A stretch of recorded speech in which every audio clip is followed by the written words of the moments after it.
السلام عليكم شباب، معكم ميزر من قناة الزوية على اليوتيوب. اليوم جايب لكم درس تغيير باسورد او الرقم السري للراوتر.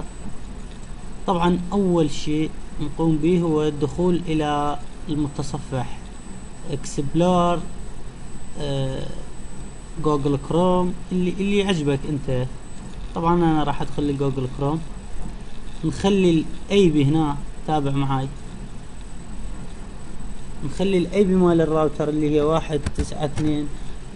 طبعا مو كل راوتر نفس الاي بي ما ثابت.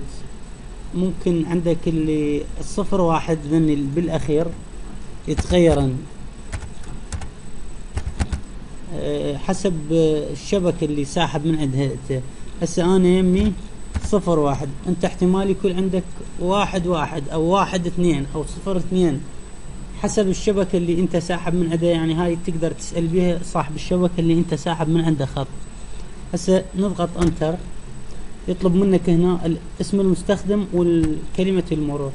طبعا اي راوتر جديد يجيك الاسم بهذا الشكل اللي هو ادمن، الاسم والباسورد. تابع معي، شوف هاي الاسم، اسم المستخدم وكلمة السر هي ادمن. اي راوتر يجيك يعني جديد تدخله هذا. بعدين افهمك شلون راح تغيره. هسه اني الاسم والرقم مالتي غير ادمن انا مغيرهن. تابع معي.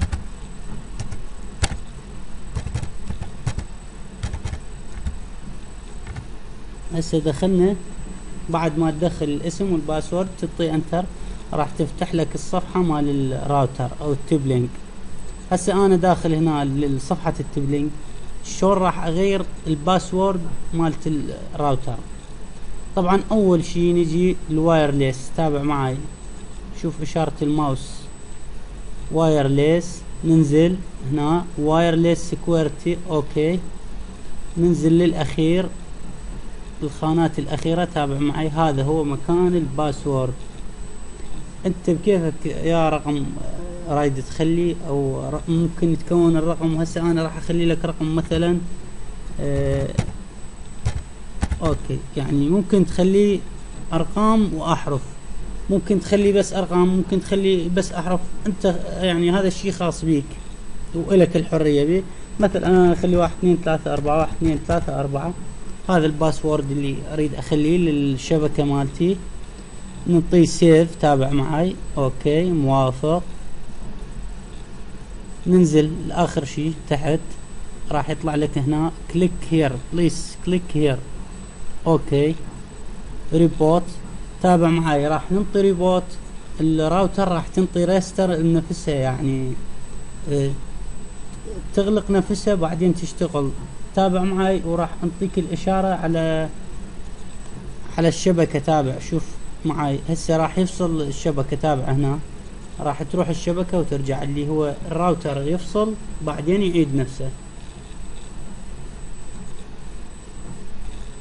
تابع، هسه راحت الشبكة، راح يشتغل من جدة مرة اخرى، وتقدر تدخل. الباسورد اللي انت خليته راح ينحفظ يمك، ومستحيل اي شخص يقدر يدخل بدون هذا الباسورد. تحياتي لكم، ان شاء الله يكون الدرس اعجبكم، ولا تبخلوا علينا باللايك للتشجيع فقط، لا اكثر.